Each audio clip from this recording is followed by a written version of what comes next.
Hello everyone, welcome to the part 2 of physics. We are discussing actually the topic known as atoms. This is the further continuation part of the last video. The last video we have understood or we have studied the atomic model or the Rutherford's atomic model we have studied, and we have understood also 6 postulates of an Rutherford's atomic model or Rutherford's planetary model. The next concept is distance of closest approach, right? Distance of closest approach. What is this distance of closest approach means? To understand this concept, let us consider all these lines are the alpha particles which are moving in directions, right? So alpha particles are moving in all these directions. So I'll give you this is the alpha particle lines. So this first line, second line, third line, fourth line, fifth line, sixth line, seventh line. Like that. So many alpha particles are there. The first line little bit far away from the nucleus, which will not experience any effect of this nucleus, such that this alpha particle line will move straight line without any deviation because it's a far away from the nucleus. Second line little bit closer such that it experiences some effect due to the nucleus such that it will deviate a little bit. Okay. The third one is a little bit near compared to the second one, hence it experiences a greater effect, hence it will be deflecting more angle. Right? Similarly, consider the fifth one, which is also near to the nucleus, hence it also experiences a greater effect or greater repelling force. Right? So why is this alpha particle experiencing a repulsive force? Because at the center of the nucleus there is a positive charge. That's why. So 6 lines here. This is a little bit far away, hence it is deviating like this. 7th line, which is very far away from the nucleus, which will not come under the effect of this nucleus, will move along the straight line. Any alpha particle, if it is moving along the straight line, which will not comes under the effect of nucleus. Any alpha particle line which comes under the effect of nucleus will slightly deviate. Why, sir? Already I have told you that alpha particles are the positive charge particles and nucleus is also positive. That's why they deviate. Now one more concept is there. So one line I left here, that is 4th line. See there. If suppose alpha particle is traveling along the central line of the nucleus, this line is called central line of the nucleus, right? So I will write here, that is this line is central line of nucleus. ये जो line है central line of the nucleus है. अगर alpha particle इस central line of the nucleus से जा रहा है, उस लाइन के थ्रू जा रहा है, then is it will hit to the nucleus or what happens? That is the point. That is the distance of closest approach. For example, this alpha particle is here initially it has a maximum kinetic energy. Kinetic energy is maximum. When it start traveling towards the nucleus, its kinetic energy start decreasing. Kinetic energy start decreasing. Why? Because it experiences a large amount of repulsive force. Because nucleus क्या होता है? Positive charge होता है. Alpha particle क्या होता है? Positive charge होता है. जब एक ये जो पार्टिकल है अल्फा पार्टिकल, ये इस सेंट्रल लाइन के थ्रू न्यूक्लियस तरफ जाएगा, इसका काइनेटिक एनर्जी क्या होगा? कम होगा. काइनेटिक एनर्जी कैसे कम होगा? काइनेटिक एनर्जी का इक्वेशन है हाफ एम वी स्क्वायर. ठीक है. अगर वेलोसिटी डिक्रीज हुआ तो उसका काइनेटिक एनर्जी भी क्या होगा? डिक्रीज होगा. तो जैसे ये kinetic energy of the alpha particle decreases, until what condition it decreases? It moves here, it comes here, again it comes here, and it comes here. At one fine point where its kinetic energy becomes equal to the potential energy, right? Its kinetic energy becomes equal to the potential energy. Potential energy is by virtue of its position, correct? So when the kinetic energy is equal to potential energy, when the velocity of the alpha particle is 0. What is this? Velocity of the alpha particle. Velocity of alpha particle is 0, then the kinetic energy, almost kinetic energy or entire kinetic energy is converted into potential energy. At this point, its velocity is 0. Then the distance between these 2 points, I'll draw this one more diagram so that you will understand. This is the central line of the nucleus. This is nucleus, and the particle is moving along this central line. So now after coming here at this point, the velocity of the alpha particle becomes 0 such that its kinetic energy becomes potential energy. Then the distance between the center of the nucleus to the where the velocity of the charged particle is 0, that distance is called distance of closest approach. I hope you understand. Give the concentration here, you will understand this one. What I said, alpha particle is moving initially, it has a maximum kinetic energy, nothing but velocity is maximum.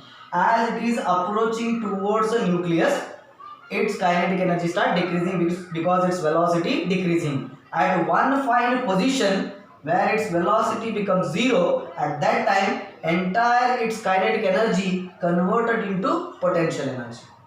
At what condition it will be converted?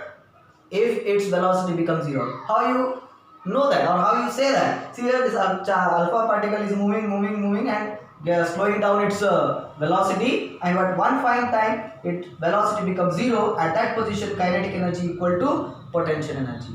Then now we can define the distance of closest approach is R0. What we can define? R0. What is R0 here? Distance of closest approach. And how you can define this one?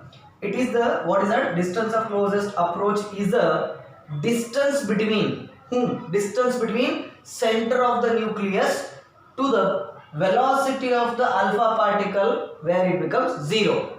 So this distance is called distance of closest approach. In this way we can define. So how we can define? Definition of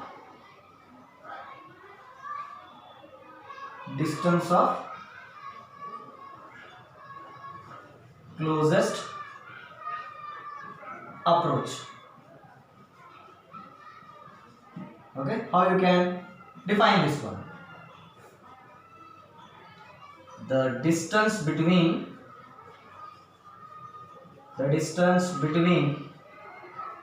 center of the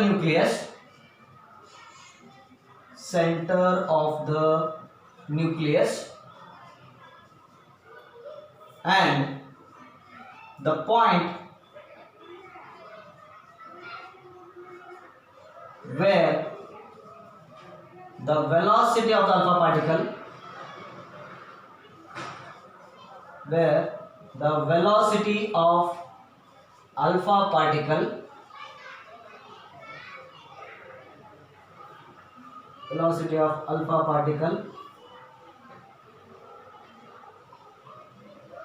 becomes 0. That distance is called distance of closest approach. I will revise once. Please give concentration one more time. Distance of closest approach. उसके लिए हमें ये diagram consider करना है. All these lines are the lines of alpha particles which are moving along straight line here.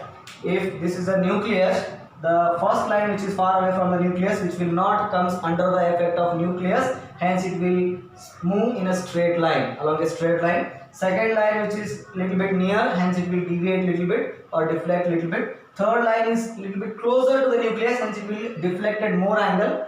The fifth, sixth, seventh are also same. Seventh one is also far away from the nucleus, hence it will not deviate, it will move along the straight line. The fourth line here, whatever the particle which is moving along the central line of the nucleus, that particle will experience a repulsive force and its velocity start decreasing such that its kinetic energy start decreasing. At one fine time its kinetic energy become equal to the potential energy, and by this method we can define the distance of closest approach, that is the distance between the center of the nucleus to the position where the velocity of the alpha particle becomes 0. That distance is called distance of closest approach.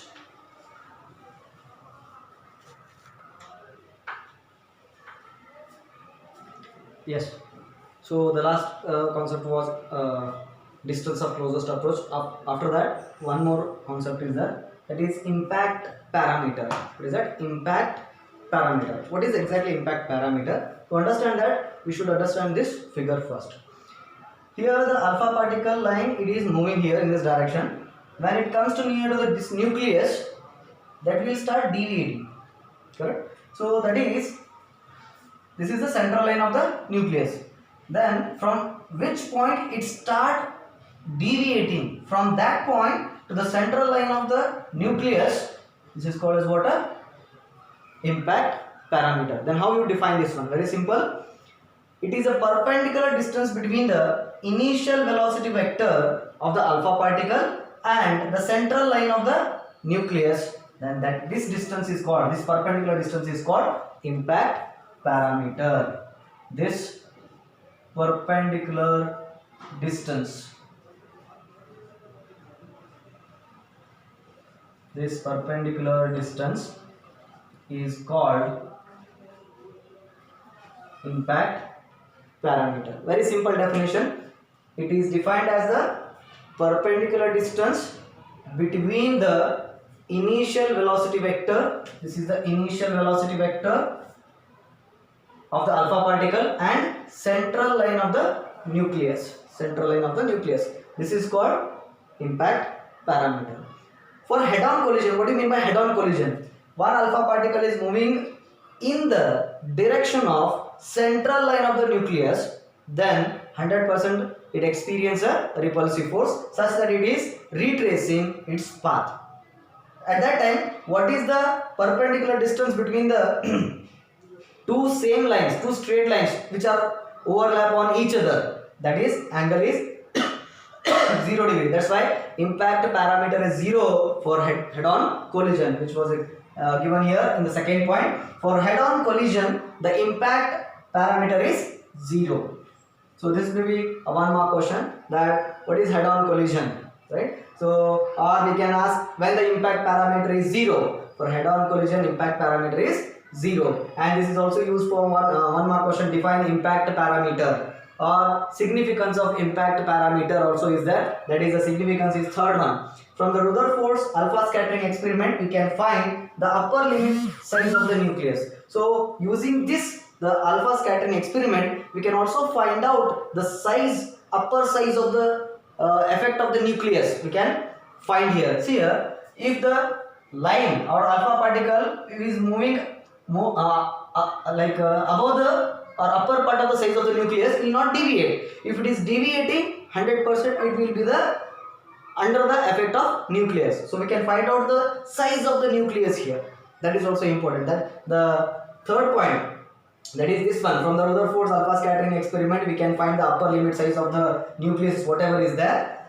If the alpha particle is moving without deviation, then the nucleus is not at comes under that effect, right? The nucleus does not have any effect on that straight line. But if the alpha particle is deviating, then it is under the effect of nucleus. Then we can find out the size of the nucleus. So this is the effect of size of the nucleus, what we are going to find out. That is called, we can find out upper limit size of the nucleus. Thank you.